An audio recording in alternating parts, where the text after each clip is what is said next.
Shall we proceed to the next question from the brothers? Yes. Yeah. My name is Rahul. I am a telecoms engineer working in Dubai since 2002. I want to ask a few questions. Coming from my background, I think religion is something that following that, you're saved from having problems in your life. Yeah. My first question is, I recently read a report by a doctor saying that because of marriages in first cousins in Islam, it leads to a higher probability of the fetuses being born as handicaps. Yeah, it increases the probability of the babies born without hands or without legs. So if it was something that could potentially cause harm, it should not have been allowed in Islam. Another point I would like to add to the same question is, recently I suffered a little bit of a BP. And I went to the doctor, and the first thing he said to me is that stop eating red meat, which is again allowed in Islam. So I would think that if these things could be harmful to the human body, these should not have been allowed by who has created us. So if you can clarify me on that. The brothers asked two questions. The first question that is talking about consanguineous marriages. Consanguineous marriages means marriage between close relatives. In English, it's called as consanguineous marriages. And in consanguineous marriages, medical science tells us today, there are high chances of genetic problems.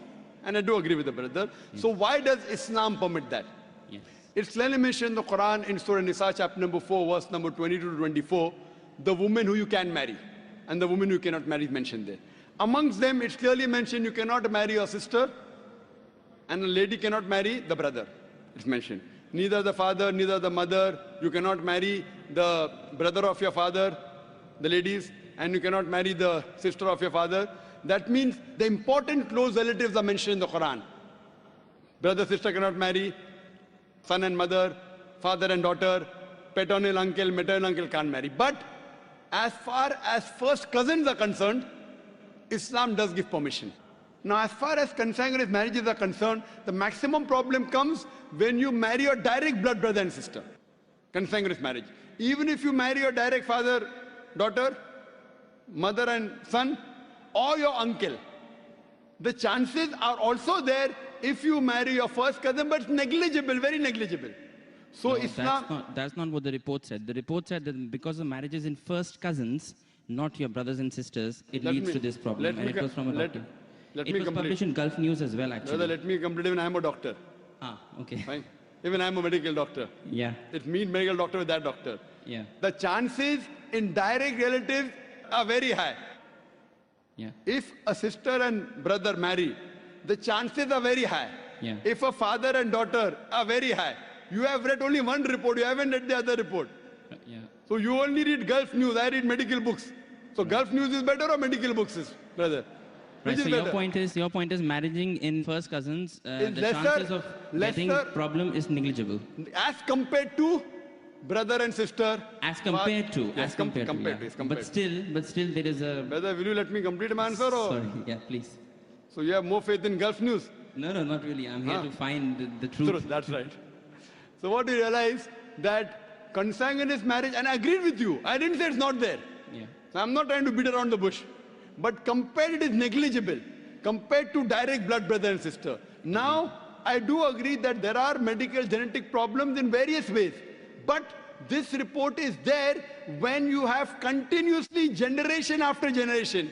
And our beloved Prophet, according to Dr. Ahmad Zakir says, the Prophet said, do not marry against first cousins generation after generation. If you do it once or twice, it is no problem. Yet, even if you marry not cousins also, you can get a problem. Do you know that? Yeah. So that doesn't mean that you stop marriage only. Right. So there is a hadith which says that do not do it generation after generation. Yes, but otherwise, generally, there's no problem.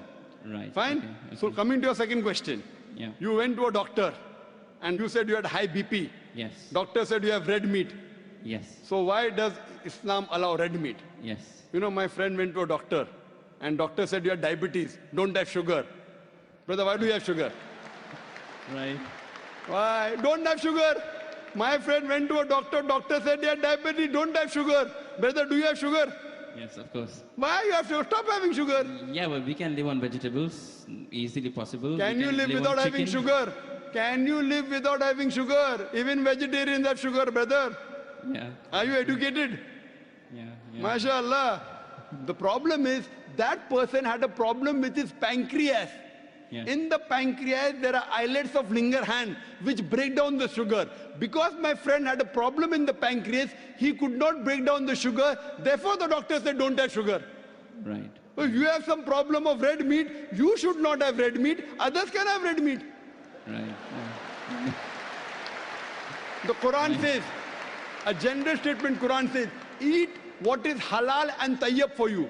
There's a verse in the Quran, eat what is halal and tayyib for you. For a person suffering from diabetes, sugar is not tayyib. So according to the Quran, a person having diabetes should have less sugar. It's a general statement. Eat what is halal and tayyib for you. That means certain things which is good for others may not be good for you. But there are certain things which are bad for everyone. Alcohol.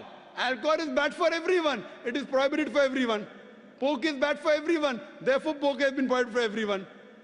What you realize, certain food, because of the way your metabolism is made, because it's a problem for you, doesn't mean that everyone should abstain from it. Hope that answers the question, brother. Sure. Okay. My next question is, Islam allows marriages, a husband to marry more than one wife, 4 wives. Is it compulsory to take the permission from the wife before marrying that second one?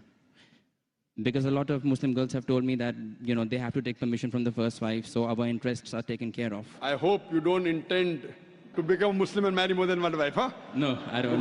Because there's a new law in the Indian government. If a Hindu converts to Muslim and marries more than one wife, then there's a problem. Yeah. There's a new law that's passed. I don't intend to, but I just need to find out. Don't intend to marry or don't intend to convert?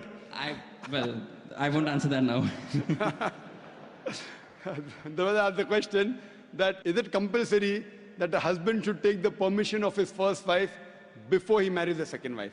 As a general rule, because it is mentioned in the Quran that a man can have more than one wife, it is not required for a man to take the permission of first wife, but it is preferably takes permission or at least informs her. Okay. As far as permission, certain conditions become compulsory. During a nikah, during a marital contract, a man or a woman, before they get married, they can put any conditions which are permitted. If the woman puts a condition in the nikah nama that my husband will not take a second wife as long as I live, because marrying more than one wife is optional. So if she puts the condition, then it becomes compulsory for the husband to take the permission of the wife, otherwise he cannot marry. If this is not mentioned in the nikah nama, if it's not mentioned in the marital contract, it's not a must, it is preferable. Okay. Hope that answers the question. Thanks. My last question is... Brother, you're most welcome. Just stand behind the queue. Okay, There may be one or two non-Muslims. You can wait, brother. There may be one or two non-Muslims. Just stand behind the non-Muslims and we'll try and give all the non-Muslims a chance.